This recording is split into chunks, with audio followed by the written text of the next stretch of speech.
जो होता है वो जी वेलकम बैक मोअज़्ज़ज़ नाज़रीन। जैसा कि हम बात कर रहे थे शहर के मुख्तलिफ मसाइल पर, तो अगर हम बात करें ईद उल अज़हा की, तो ईद उल अज़हा के मौका पर आपको पता है कि एक माफिया जो होता है वो मसनूई महंगाई लाता है।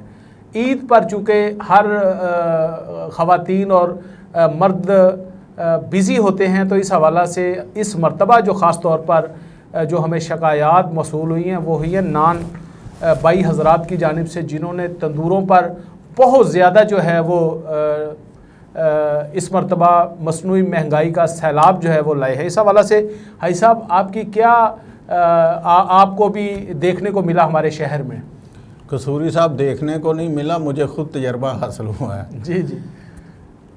वो ऐसे है कि घर से मैं गया हूँ अपने ऑफिस में ज़की अड्डा में, उधर मेरे पास कुछ मेहमान आ गए हैं। मेहमान भी वो बेचारे जो ड्यूटी दे रहे थे सरकारी तौर पे। मैंने घर से उनके लिए सालन मंगवाया, मैंने लड़के को भेजा है कि नान लेके आओ। मेरे जहन में तो यही था कि 18-20 रुपए का नान है जो गवर्नमेंट ने रेट मुकर्रर किया हुआ है। तो उसने मुझे उधर से फ़ोन किया, जी हाजी साहब वो ना 30 रुपए का नान दे रहे हैं और वो भी लाइन लगी हुई है। मैंने कहा कहाँ किस जगह पे गए हो? कहता ही खारा रोड पे हूँ मैं, उधर एक नान भाई नान लगा रहा है और 30 रुपये से कम नहीं दे रहा। मजबूरी थी, मैंने उसे कहा लेके आओ भाई जैसे भी है। कहता लेकिन आधा घंटा इधर लग जाएगा, इतने लोग खड़े हैं। मैंने कहा कोई नहीं, आधा घंटा हम इंतज़ार कर लेते हैं, आप लेके आओ। तो जब वो नान लेके आया तो नान का वज़न पहले से आधा कम था। ऐसे था कि उसको ना ऐसे हवा में उछालें तो ऊपर उड़ जाएगा हवा में। तो मेरी ये डीसी कसूर अरशद भट्टी साहब से गुजारिश है कि ऐसे लोग जिन्होंने खुद साख्ता महंगाई की है, ईद के दिनों में लोगों को, मजबूर लोगों को लूटा है जिन्होंने, ये कोई तुक तो नहीं बनता कि 30 रुपये का नान और वो भी वज़न में बहुत आधा। तो जनाब अली आप अपने अदारों को मुतहरक करें। डीसी कसूर साहब अरशद भट्टी साहब, आप बहुत मेहनती हैं, ये आपकी मेहनत का सिला है कि आप तब्दील नहीं हुए, कसूर में हैं अब तक।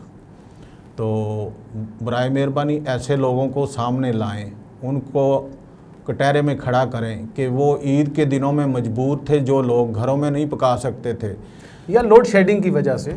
लोड शेडिंग की नहीं कसूरी साहब, सबसे बड़ी ज़्यादती ये है कि 10 बजते हैं सुई गैस ख़त्म हो जाता है।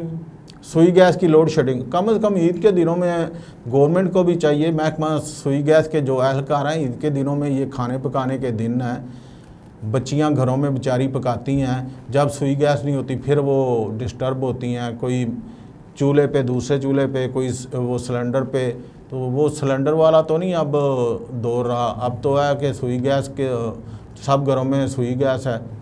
तो जनाब अली ये गुजारिश है कि एक जगह पे नहीं खुद साख्ता हम महंगाई हुई, ये बहुत जगह पे शहर में शिकायतें मिली हैं और लोग बेचारे मजबूर थे, वो क्या करते, आखिर उन्होंने खाना तो था।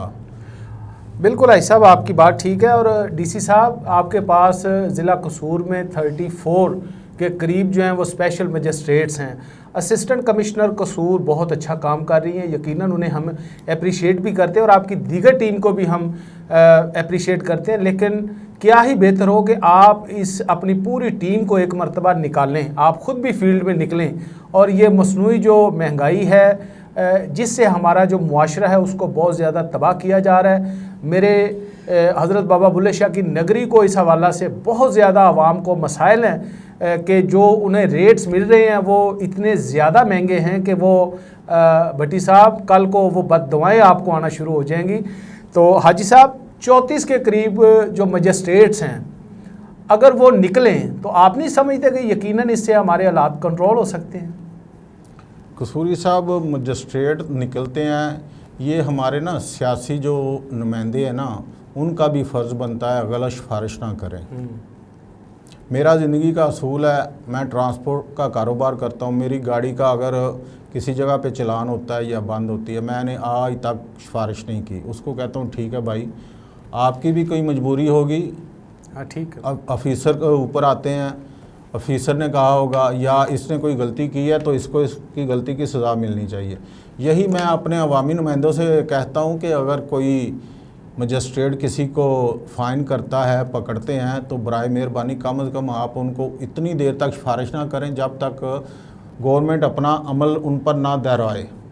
उनको उनके किए की सज़ा तो होने देना कम से कम। वो देखो जी हमारे नुमाइंदे हैं, ये है वो है। अभी पिछले दिनों ये लाहौर से ट्रांसपोर्ट की एक टीम आई हुई थी, उन्होंने फैसल सुल्तान साहब सेक्रेटरी पीटीए पंजाब थे, उन्होंने तूफ़ानी दौरा किया जी, ऐसे आए ऐसे गए, उधर गए उधर गए। मैं तो देखता रहा कि ये किसी जगह पे खड़े भी होंगे। वो 5 मिनट में मेरे पूरे अड्डे की इंस्पेक्शन करके गए। अच्छा। और मैं बताता हूँ आपको, उन्होंने मेरे अड्डे में एक टिक शॉप है, उसने ना वो नहीं लगाया हुआ था रेड लिस्ट। रेड लिस्ट क्यों नहीं लगाई थी? कहता ये अभी आई नहीं है, आएगी तो आके लगा दूंगा। उन्होंने मुझे कहा कि मैं इसको 10,000 फ़ाइन कर रहा हूँ। तो मैंने कहा ठीक है सर, जब गलती है तो आप करें। थोड़ी देर के बाद मोहतरमा एसी साहब आई हैं, उन्होंने आगे 10,000 फ़ाइन किया उसको। मुझे दुख था कि बेचारा दिहाड़ीदार बंदा 10,000 फ़ाइन हो रहा है, लेकिन उसकी गलती थी, इसलिए कि वो आइंदा से रेट लिस्ट लगाए। मैं अगर उनसे रिक्वेस्ट करता, उनकी मिन्नत समाजिद करता, वो बहुत अच्छे इंसान है, शायद मान भी जाते, लेकिन मेरे ज़मीर ने गवारा नहीं किया कि एक बंदा गलती कर रहा है उसकी गलती पे पर्दा डाला जाए। उसने गलती किया तो उसको उसकी गलती की सज़ा मिलनी चाहिए। बिल्कुल दुरुस्त। तो दूसरा मैं एक और गुजारिश करना चाहूँगा, वो मेन जनरल बस स्टैंड में उन्होंने जब इंस्पेक्शन की, गाड़ियों में सीएनजी भाई साहब अभी जो है वो हम ट्रांसपोर्ट, जो पब्लिक ट्रांसपोर्ट है ख़ास तौर पर, उस पर हम डिटेल गुफ्तगू करेंगे, लेकिन अभी वक्त हुआ कमर्शियल ब्रेक का। ब्रेक के बाद मोअज़्ज़ज़ नाज़रीन हम वापस आते हैं। जामिन सिटी लाहौर, जहां खुशियां रहती हैं, जहां हम जामिन हैं।